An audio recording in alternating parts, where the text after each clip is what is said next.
just less than a month before the beginning of the World Cup in Russia. The closer it gets, the more evident it becomes that Russia is not just completely ready for it, but ready to surprise the entire world with an event that is supposed to be even more successful than the Olympics in Sochi. The level of commitment, of dedication and of professionalism that I have seen in the organization of this World Cup is unique. What is done for the security and for the fans is absolutely unique as well. Russia is absolutely ready to host the world, to celebrate a summer of festivities here in this beautiful country. Surely you can't be serious. I am serious. And don't call me Shirley. Nevertheless, the world has witnessed how the Russians are facing a new escalating of negative information campaign against the forthcoming football championship. Мы не можем оставить без комментария столь ангажированные переживания, эмоции представителей и политэстеблишмента и средств массовой информации ряда западных стран относительно подготовки к чемпионату мира по футболу в России. Еще не успели отгреметь страсти по поводу проведения Олимпийских игр в Сочи. Вот сейчас история повторяется. Будут разные отыгрываться треки, точно так же неготовность объектов, недружелюбность, непрофессионализм организаторов. Набирает обороты тема запугивания любителей футбола ужасами, с которыми могут столкнуться у нас в стране в связи с якобы агрессивными, фанатичными, как там писалось, молодчиками, которые готовы растерзать иностранных футбольных болельщиков.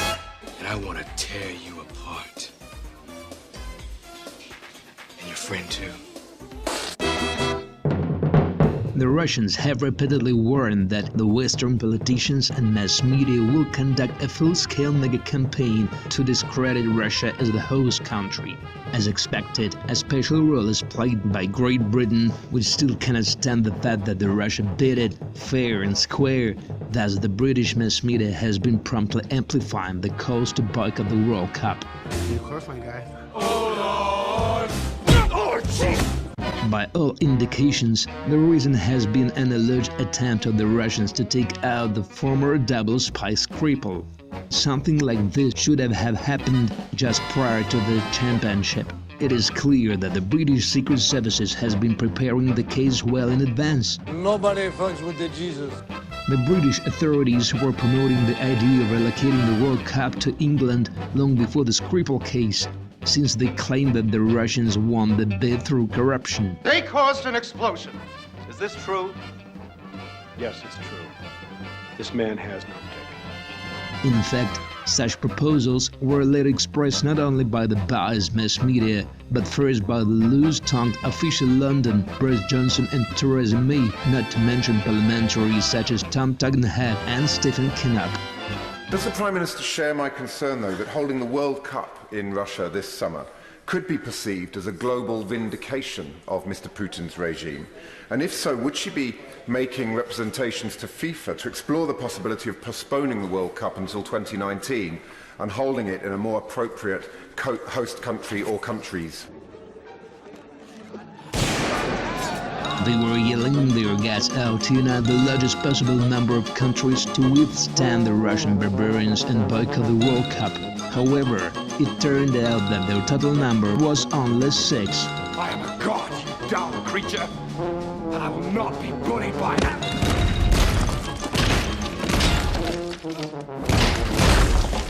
In addition, this was despite the fact that some Western mass media and national leaders had been directly inciting or even compelling to boycott, as was the case with Iceland.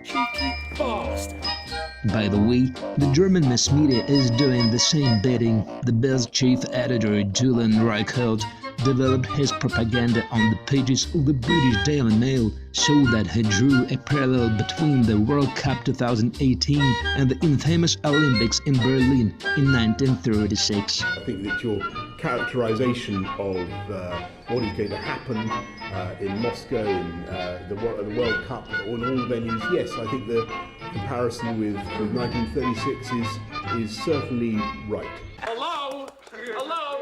Anybody home? When a tabloid newspaper talks rubbish, it's okay. However, when the officials dwindle to the level of tabloid rumors, that is saying something.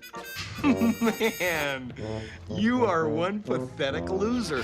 The Australian authorities, which has always been supporting all the British undertakings, issued recommendations for Australian tourists who are going to visit the World Cup in Russia to be careful. The Deputy Prime Minister Michael McCormack proposed to think twice before going to Russia or not to go at all. Pardon my French, but you're an asshole.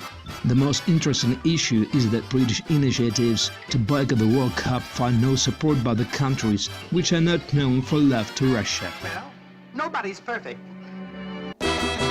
Australia decided not to support the Britain-initiated boycott. The ex-England defender Sol Campbell claimed politicians have always used the power of sport as propaganda in their own interests. People have used sport and football to control people's minds and further their powers. Hitler, Franco and Mussolini used it. It is in history. It's not going to change.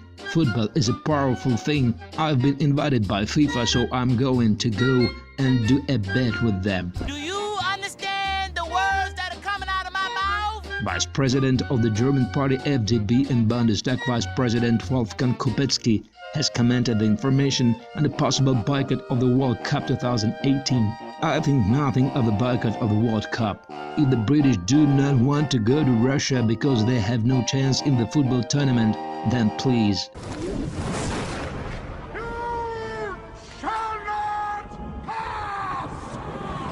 The head of the Poland Football Union, Zbigniew Boniek, was not favorable to the Britain's idea too, and said that the Poland would take part. Yes, it's all coming back now. Yes, I remember.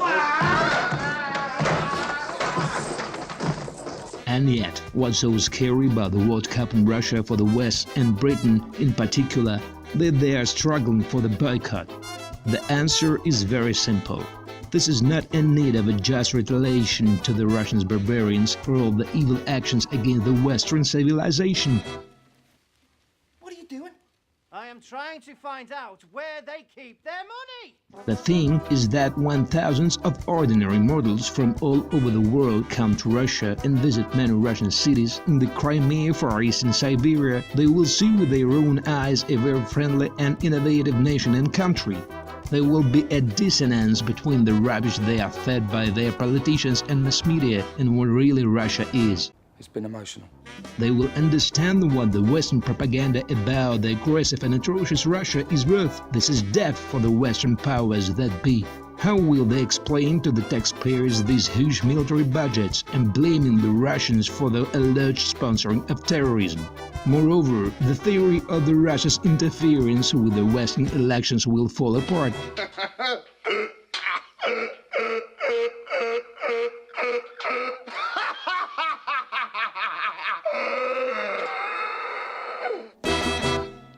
The citizens of the Western states may say that this is not the Russians, but them who live in a totalitarian regimes and are required to change their authorities. The one thing is clear, that despite all the calls and actions, the West will bring no chance to spoil the forthcoming football fiesta in Russia, since the matches have been almost sold out and the football lovers from all over the world are excited about the World Cup in Russia.